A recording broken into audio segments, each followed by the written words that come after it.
Hey guys, today we're going to be reading Wombat Stew by Marcia Vaughan and Pamela Lofts. Sorry if I pronounced the names wrong. So let's get started.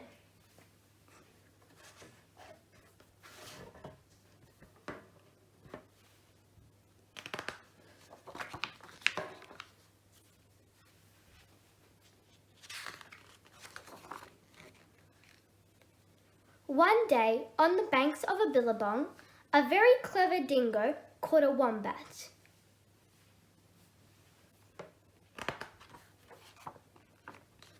And decided to make wombat stew, gooey, brewy, yummy, chewy wombat stew.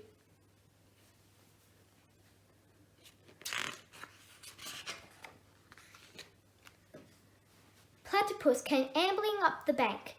"Good day, Dingo," he said, snapping his bill. "What is all that water for?" "I'm brewing up a gooey, chewy stew with that fat wombat," replied Dingo with a toothy grin.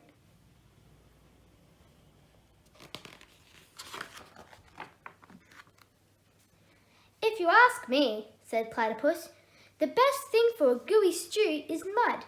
Big blobs of billabong mud." "Blobs of mud?" Dingo laughed. "What a good idea! Righto, in they go!" So Platypus scooped up big blobs of mud with his tail and tipped them into the billy can.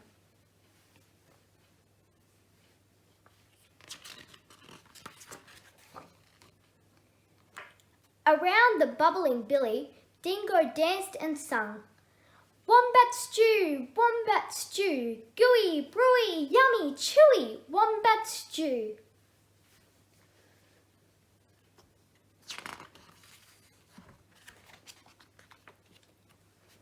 Waltzing out from the shade of the ironbarks came Emu. She arched her graceful neck over the brew. "Oh-ho, Dingo," she fluttered. "What have we here?" "Gooey, chewy wombat stew," boasted Dingo. "If only it were a bit more chewy," she sighed. "But don't worry, a few feathers will set it right." "Feathers?" Dingo smiled. "That would be chewy. Righto, in they go." So into the gooey brew, Emu dropped her finest feathers.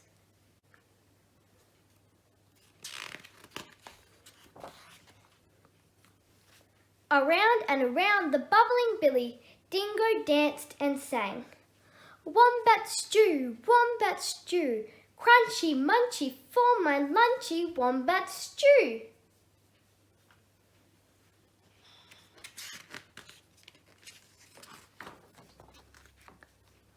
Old Blue Tongue the lizard came sliding off his sun-soaked stone. "Silly Dingo," he hissed. "There are no flies in this stew. Can't be wombat stew without crunchy flies in it." And he stuck out his bright blue tongue. "There's a lot to be said for flies," agreed Dingo, rubbing his paws together. "Righto, in they go." So Lizard snapped 100 flies from the air with his long tongue and flipped them into the gooey, chewy stew.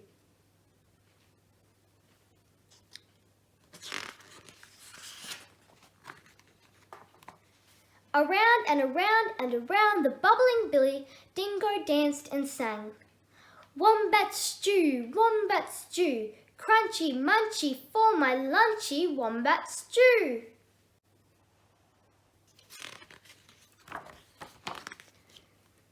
Up through the red dust popped Echidna. "Wait a bit, not so fast," he bristled, shaking the red dust from his quills. "Now, I've been listening to all this advice, and take it from me, for a munchy stew, you need slugs and bugs and creepy crawlies."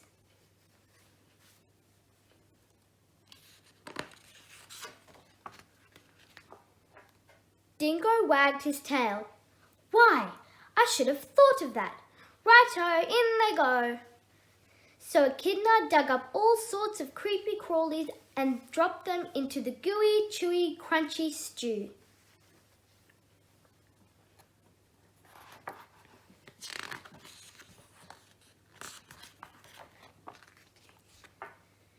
the very clever dingo stirred and stirred, all the while singing, "Wombat stew, wombat stew, hot and spicy, oh so nicey, wombat stew."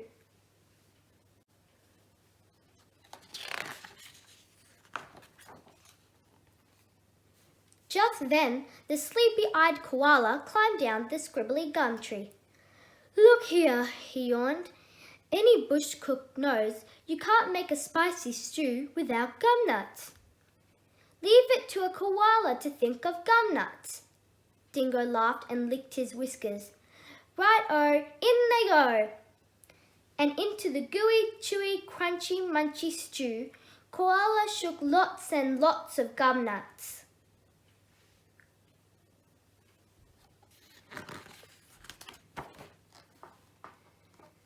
"Aha!" cried Dingo. "Now my stew is missing only one thing." "What's that?" asked the animals. "That fat wombat." "Wait! Stop! Hang on, Dingo. You can't put that wombat into the stew yet."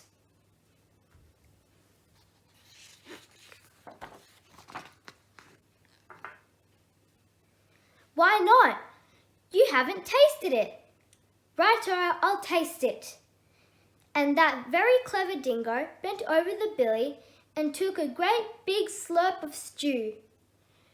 "Arf! I'm poisoned," he howled. "You've all tricked me."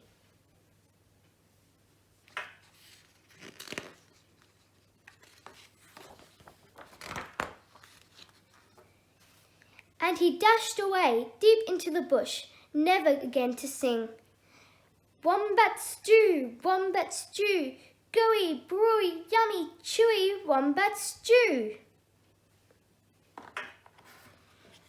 And that's the end of this book. Hope you enjoyed this video today. Please like and subscribe. Bye!